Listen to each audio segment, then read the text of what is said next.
बोकोचान आणि इतर जपानी कथा. शिनीची होशी. अनुवाद निसिम बेडेकर. बोकोचान. तो यंत्रमानव खरोखरच उत्कृष्ट बनला होता. खरं तर तो यंत्रमानव म्हणजे एक यांत्रिक स्त्री होती. मुद्दाम बनवली असल्यामुळे ती अप्रतिम लावण्यवती होती. सुंदर स्त्रीचे सगळे गुणधर्म तिच्यात ओतण्यात आले होते. त्यामुळे तिच्या रूपात कसलीही उणीव नव्हती. शिवाय ती जराशी शिष्टही होती. पण शिष्टपणा हे तर सुंदर स्त्रीचं लक्षणच असतं. दुसरं कुणीही अजून असला यंत्रमानव वगैरे बनवण्याच्या फंदात पडलं नव्हतं. माणसासारखंच काम करणारा यंत्रमानव बनवणं हे वेडेपणाचंच नाही का? यंत्रमानव बनवण्यासाठी लागणाऱ्या पैशात माणसापेक्षा कितीतरी पटीनं जास्त काम करणारी यंत्र बनवता येतात. हवी तेवढी माणसंही कामावर ठेवता येतात. त्या यंत्रसुंदरीचा जन्म निव्वळ छंदापायी झाला होता. तिचा जन्मदाता होता एक बार चालक. बार चालकांना काही तुमच्या आमच्यासारखी घरी परतल्यावर दारू प्यावीशी वाटत नाही. त्यांना दारूचा धंदा करायचा असतो, पण स्वतःला मात्र दारू प्यायची नसते. हा बार चालकही त्याला अपवाद नव्हता.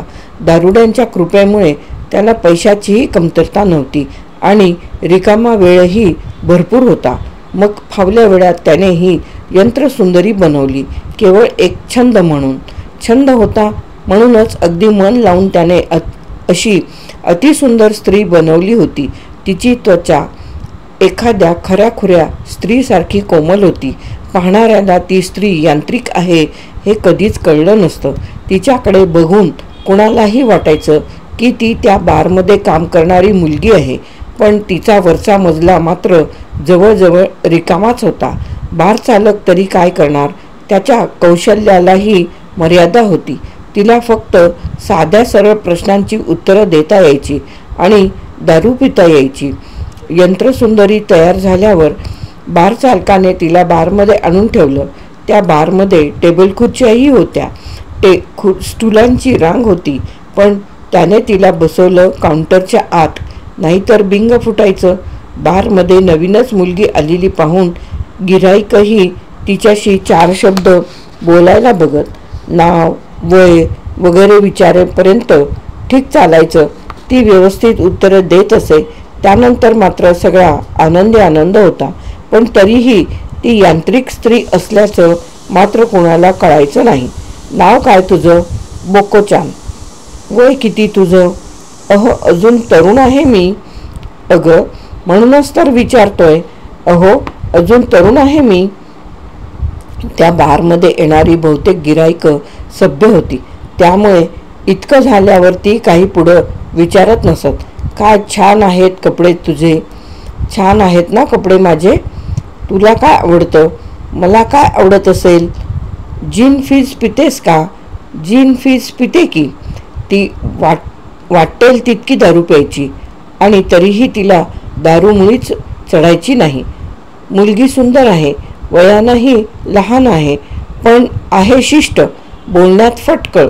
एका गिऱ्हाईकाकडून दुसऱ्याला, दुसऱ्याकडून तिसऱ्याला असं होता होता खबर पसरत गेली आणि अधिकाधिक गिऱ्हाईकं तिथे यायला लागली. ती बोकोचानशी गुलगुल गप्पा मारायची. दारू प्यायची आणि बोकोचानलाही पाजायची. इथं येणाऱ्यांपैकी तुला कोण आवडतं? मला कोण आवडत असेल? तुला मी आवडतो. मला आवडता तुम्ही. मग आपण सिनेमाला जाऊया सिनेमाला. कधी जायचं? उत्तर न जमण्यासारखा प्रश्न आला की बार चालकाला एक संदेश जात असे आणि तो धावत येत असे. काय साहेब, फारच थट्टा चालवली आमच्या पोरीची. असं म्हटलं की सगळं काही ठीक व्हायचं. गिऱ्हाईकही खजील होऊन हसायचं आणि ते प्रकरण तेवढ्यावरच मिटायचं.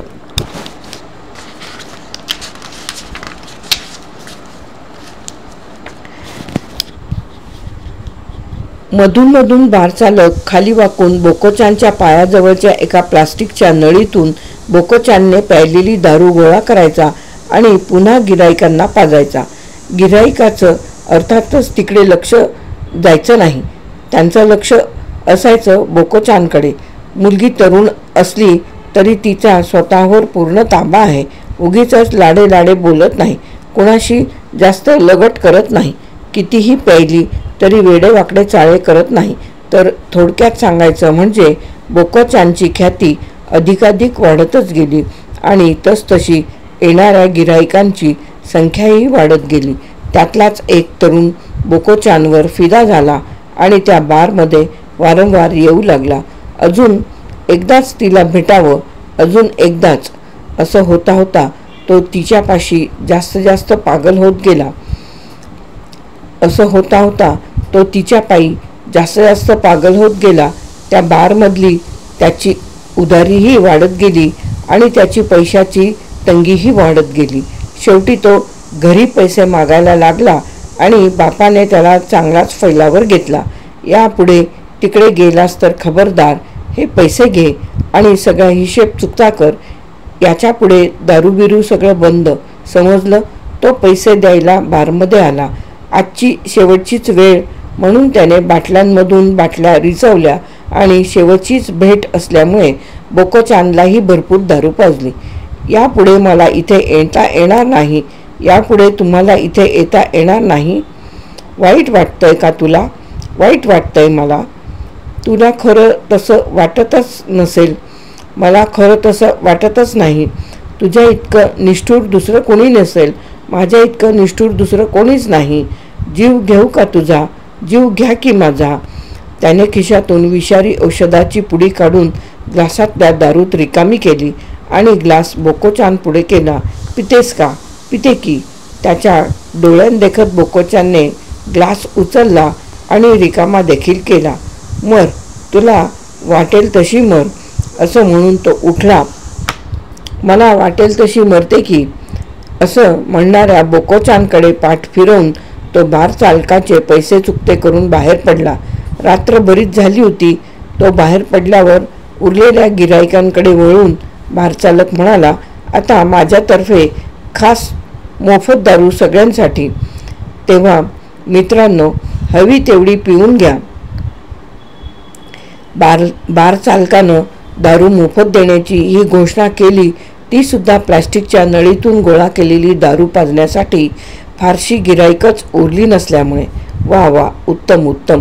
गिराईक, बारमधले वेटर्स सर्वांनी ग्लास उचलून चेअर्स केलं. काउंटरपाशी उभ्या असलेल्या बार चालकानंही ग्लास जरासा उचलला आणि रिकामा केला. त्या रात्री बऱ्याच उशिरापर्यंत बारमधले दिवे चालूच होते. रेडिओवरचं संगीतही चालूच होतं. कुणीही घरी परत गेलं नव्हतं, पण तरी बोलण्याचा अजिबात आवाज येत नव्हता. शेवटी गुड नाईट म्हणून रेडिओचा आवाजही बंद झाला. उत्तरादाखल फक्त बोकोचान गुड नाईट असं पुटपुटली आणि गप्पा मारायला येणाऱ्या पुढच्या गिराईकाची शिष्ट चेहऱ्यानं वाट पाहत बसली. बोकोचान नावाची शिनीची होशी यांची कथा समाप्त.